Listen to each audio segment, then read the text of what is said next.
Thank you for coming to Up and Comers of Hollywood. We are so excited to have a special guest. Her name is Sandra Allen. She's an esteemed unscripted television producer. We're so honored to have you because your resume is amazing and it's long. And what I'm excited about is that a lot of our viewers here are going to learn what it takes to be an unscripted producer and showrunner. Yes. In Hollywood. In Hollywood. Woo-hoo. Before we get into your resume, I really like to learn a little bit about you. Well, where are you from? Okay. Well, I was originally born and raised in San Diego, California. I mean, San Diego's paradise, if you know. If you don't know, you need to go. But I was born and raised in San Diego. I still have family there. And while I was there, I went to high school. Started at a JC there, but then I always wanted to leave home. I wanted to leave home, go away to college, and then come back home. That was my mindset. Early on, I didn't know what I wanted to do, but I knew I loved television. So a friend of mine was going to Arizona State, and she said, I'm majoring in TV. And I was like, gosh, that's what I want to do. There's really a major in TV. So that kind of sparked it for me. But my journey wasn't traditional. My journey started because when I left and went to college, my boyfriend at the time was an athlete. So he was a superstar athlete. He played baseball, he played basketball, and basically he could either go to college full ride or he could get drafted. So he decided to go with sports. Needless to say, he wanted to get married. So I left college we were young, 21, 22, with one semester to go to graduate, and we got married. So when we got married, then basically it just stopped everything. 3 months into that, I got pregnant with my daughter. So 10 years later, when I'm 29, 30, I go back to school, get my degree. That's when my career started. Oh, so you actually started later. Later in life. Later. So by that time, I'm in the Bay Area. So I met this young lady because I was getting involved in school and things. And so she was doing an internship at the Fox affiliate. And I said, oh, I want to do an internship. She says, do not go to any of the networks because they will never let you do anything. You won't learn anything. She said, go to a small cable station. There was a small cable station there in Concord, California. It was over in the East Bay. And they did a nightly show, live talk show. It was a daily show. Then they did 2 shows we call live to tape, meaning that you thought it was live, but it really wasn't. But actually 2 shows were live. So I go there, I call them up, I say, hey, I want to do an internship. So they say, come on down for an interview. So I show up, I go to the interview, I'm talking to the gentleman, and he's saying, what do you want to do? And, telling me about the station and the show and everything. And I'm like, At the time, I wanted to be a director. I'm thinking, I want to be behind the scenes. I want to call the shots. I want to do this. I want to do that. So we're chit-chatting back and forth. And he goes, so what do you want to do? And I said, oh, I want to be a director. He goes, really? That's my job. And I said, oh, well, you better watch out because I'm going to take your job. And so he's just started laughing and laughing and laughing. And then he said, you know what? I have a stage manager position open. Do you want the job? I was like, oh my God, yes, yes, yes, yes. So really, I did not go the traditional route. Most people start as a PA, production assistant, and they work their way up. I went right into a paid position as a college student, as a stage manager. I learned so much, way more than I learned in school. I learned about putting packages together, and when I mean packages, video pieces. I learned about camera operation. They let me do everything. I was operating a studio camera for a live show. I learned how to be a stage manager. I learned how to do audio. It was amazing. I was there for 2 years. Working. At one point, they said to me, hey, is there anything else? What else would you like to do? Because I was still finishing my college degree and everything. And then I graduated and I continued to work there. And they said, is there anything else you'd like to try? And I was like, yeah, can I try producing? And they were like, sure. They let me put this package together, this package piece of a local band that was coming to town. So I got a chance to put it together, track it, decide how we're going to shoot it, the whole 9, and sit with the editor and direct edit. And I was like, wow, I love producing. So then I switched. So from that point, then I decided I wanted to produce. I was at the very end of my college career. So then I went over to the CBS affiliate in San Francisco and I worked for KPIX, one as an intern, and then I got a paid position there. So that's really where I started. Local television in San Francisco, California. And at that station, we also won an Emmy for a piece that we did with Malcolm X's oldest daughter. Congratulations on that. So I know it's a roundabout long story, but no, I loved it. It was so concise and quick to me. I'm just hanging on to my seat, everyone, listening to Sandra. All of this came about because you spoke up. Yes. You spoke to the universe. You said what you wanted, and someone's like, "Wait, well, we might have something, and this is what you should do." Right? Absolutely. Early in your career, you may not really know what you want, because you're looking, you're thinking, you're in college, or you're not in college, or you just graduated. Sometimes we don't really know what we want to do until we actually do it. All along, I'm going to be a director. I'm going to be calling the shots. Ready one, take one. Ready two, take two. I'm going to do that. That's what I'm thinking. And then I got a taste of that creative and I was like, man, this is so much more fun. I just loved it. True, you have to speak up. I just seized the moment and I don't know what I was thinking when I thought back. I was like, ooh, I should never said that. Like, I'm going to take your job, and he just thought it was hilarious. So it was good that he had a sense of humor. It opened a door for me. And I'm so grateful. And you found your tribe. You were being yourself. It wasn't going to take his job, but you wanted a job like his. Correct. And I think he just loved your energy. And so that right there, he wasn't intimidated by it. No. So you're with the right people who were not intimidated by you. And maybe you reminded them of someone, or themselves. You reminded them of themselves when they were Mm-hmm. hungry for this job. So when did you come to Los Angeles? How did you come about to get here? Okay, so how I got here was after I worked over at the cable station for, like I said, a couple years. So then I transitioned from the stage manager. Then once I got a taste of the creative side, they gave me a position as a talent booker. So then I was booking all of the talent, all the guests who would come on the show, not producing, just booking. So finding good people, with good stories who can come on to be guests on the show. From that point, then I went over to the CBS affiliate. So at the CBS affiliate, when I was there producing, there was a show called Bay Sunday. Okay. And then whenever someone big came to town, we locked them in onto our show on Bay Sunday. It aired Sunday mornings right after Charles Corral. There was another show called Pageant that started with Paget Brewster. And for those of you who may not know who Paget Brewster is, she's the one that played Joey's girlfriend on Friends. Dark hair, cute, and then she went on to be like the boss in, I think it's Criminal Minds. Yeah, I can't remember her character's name there. But anyway, that's the same person. She had a talk show. The executive producer of that particular show, of Paget, was a lady named Donna Somerville. And she used to be a producer for Donahue. So she was the EP and she started this show. Well, the show was trying to go national. It never did. It only stayed local. Then it got canceled. When the show got canceled, that EP said to me, she said, hey, you want to go back to Southern California? You want to get to go to LA? And I was like, yeah. And so she goes, well, okay, I'm going to call my friend for you. And I said, okay. So she calls this friend of hers who was a supervising producer on the Lisa Gibbons show.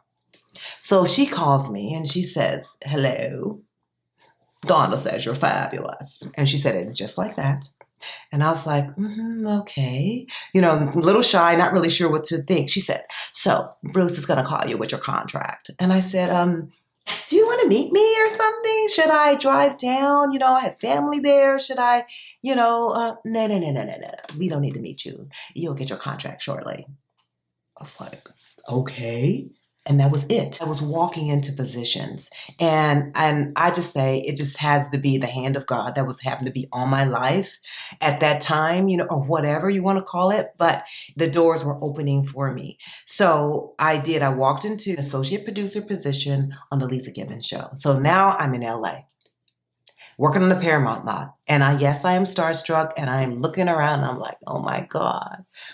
I'm here? Really? Pinch me? So, and that's how I got to LA. Can you explain to the audience The difference between scripted and unscripted. Okay, so the difference between the two, scripted, just how it sounds, would be a script. There's a writing team or head writer. Someone is writing the words that the talent will be saying. So whatever that may be. So that's scripted. It could be drama, it could be comedy, and then typically it's going to be prime time. Now, unscripted also falls into kind of like two categories per se. Reality TV, which is not technically scripted, meaning that it's not a writer's guild or a union show per se when it comes to the writing portion of it. No one's really going to write what the person's going to say, especially on a reality show or a docu-follow. However, what still falls under unscripted would be daytime programming, and that's mainly what I work in, mainly talk shows. But a lot of talk shows are scripted in a sense that it's scripted for the host. So the host has scripted words that the host has to say. It's going to be an intro, an outro, or a tease, or whatever the case may be that someone has to write. So that part of it is scripted. However, what the guests on the show are saying is not scripted. Now, I see here you've done so much. I mean, you do a lot of court TV. Yes, I kind of fell into that genre. Being a talk show producer, starting from the Bay Area, that's where I started, right? Talk shows. So when I came down here, it was a talk show. Well, court shows end up being like an extension of talk.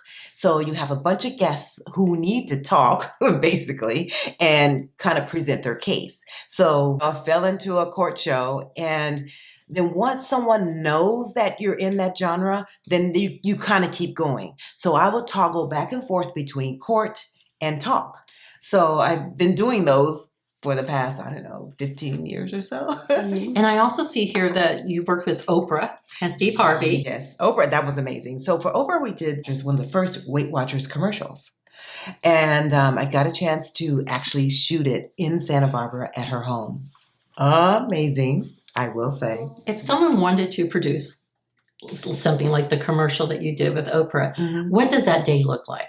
So everything starts with pre-production, and that's in everything. Before you actually pull out a camera, you're going to do everything on paper. Everything starts on paper.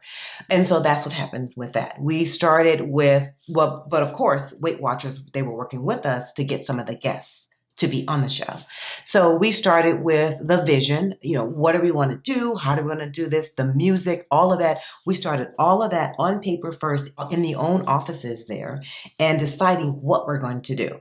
Then once we had that locked, then we set out to do production. So we had, I think might have been 3 days of production. The first day, we're with the guests in the kitchen. We had a cooking day. And then we had a day with Oprah outside talking to other guests. So it's kind of lay out the days like that, all on paper. So it's not technically one day. It's going to be multiple days. Are you the one that kind of brings everyone together, or do you just deal with the money part? So in production, there's two sides. There's a production side, and then there's a creative side. On the creative side, and that's the side that I'm on, they're the ones that's coming up with all of the creative. What's going to happen when, how it's going to happen, where it's going to happen. The production, in turn, will come in. They're going to say, oh, you want to do that? Okay, well, we can shoot it like this. We can light it like this. So then the two will come together to create the project. But production can't do anything until the creative decides what they're going to do. So to answer your question, yes. It starts with the creative, and as a showrunner, co-EP, EP, or even producer, I'm going to decide what we're going to do. Not the money part, but just what are we going to do? In film, the producer is typically the money person. TV, the producers are always a creative person. However, for the money side, it's going to either be an EIC, an executive in charge, or it's going to be a line producer. So you hear line producer, that's a money person. That's the budget person. They'll be the ones that say, you don't have that much money to do that, but you can do this. And the producer's like, make it work.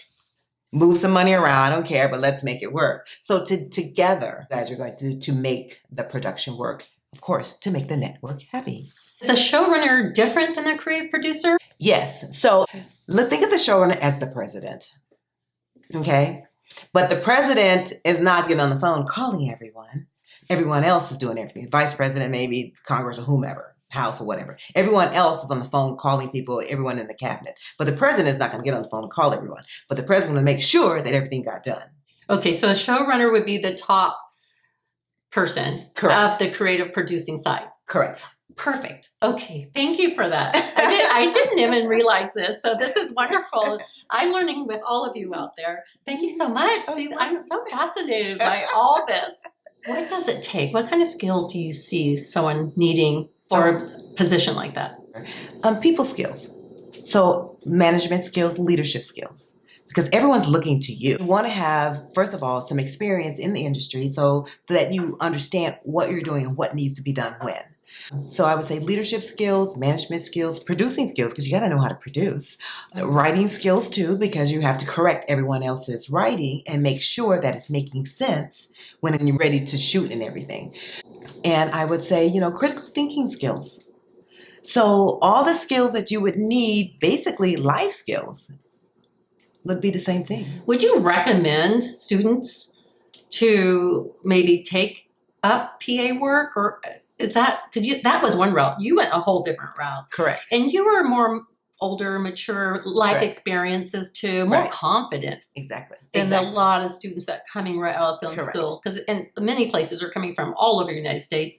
Correct. They don't know how it works. And that's Correct. why we're here, Up and Comers of Hollywood, is helping sharing this with the Mhm. world Mm-hmm. of how the business kind of works. It doesn't mean that your career path is going to be the same as Sandra's, but just talking about this hopefully plant seeds. And there's some folks who just love journeys and they want to know the story because Hollywood is like Right. Hollywood. They hear all that bad stuff, but there are some good people here. What would you recommend, going that route? I would say yes, in a sense, because a lot of times shows, they want interns, and I will give a PA a shot.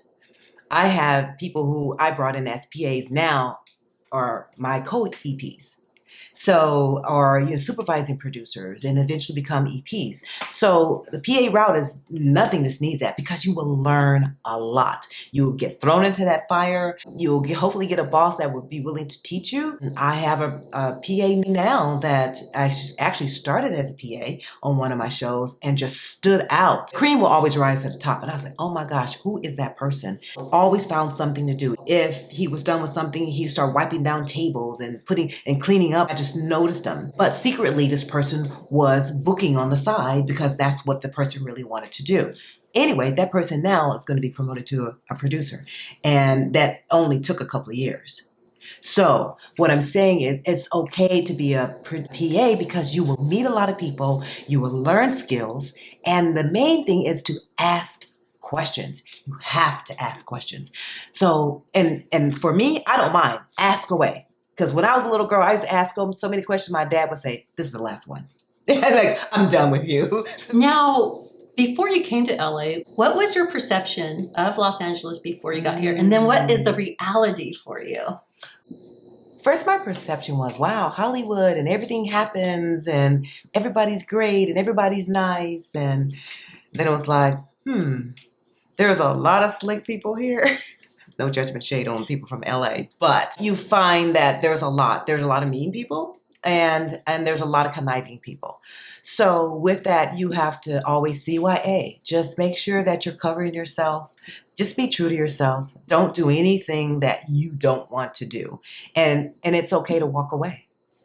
It's okay to walk away from the money. All money is not good money. Every show you may not want to work on. So I would say the perception is getting here. The reality is that you're going to meet great and awesome people, and you're going to meet some nasty people you never want to see ever again. That's true. That's true. I've interviewed so many people, and they all said the same thing: to protect yourself, but find your tribe. Mm-hmm. And once you find your tribe and your support group, then you feel that support and protection. Absolutely. In this big city, because people are coming from all over the world, and there's good and bad in this business because it's all about the dollars, especially in this business. Absolutely. It's a business first. Sure, it's a total business first. Yeah. Another personal, but it is business. Everyone, out of all the shows that you've done, do you have a favorite, or is there an experience that really surprised you? There are two shows that come to mind. One show was a show I did early, maybe 2000-ish, and it was called Famous Families. And that was a primetime show. I've done a couple of primetime kind of semi-scripted, but it wasn't all the way scripted show. And it was with Fox Family Channel, and it was a kind of like a docu-follow biography type show on famous families. And it was one of the best experiences I had ever had. Not only did I get a chance to meet some great people, interview some great families, but the whole process. I learned a whole different process, a new process of putting together a documentary biography type program. And that's what I loved about it. I loved about online and offline editing. I learned about QCing and learning how to actually put it together later. An amazing experience. Yeah, that was one. And then the other one I want to say probably was Iyanla Fix My Life, because the nuggets, and it was about this lady named Iyanla Van Zant, who is a life coach. And she would go around meeting people would, of course, apply to be on the show. And then she would go to them and give them tools on how to basically fix their lives. She was not a psychiatrist or psychologist. She basically was a life coach with life experience. But people loved her because her nuggets and wisdom was so great. And I would be sitting in Video Village like, man, that is good. You know, writing things down just because it was good. So I would say just personally, those were great experiences. Sandra Allen, thank you so much.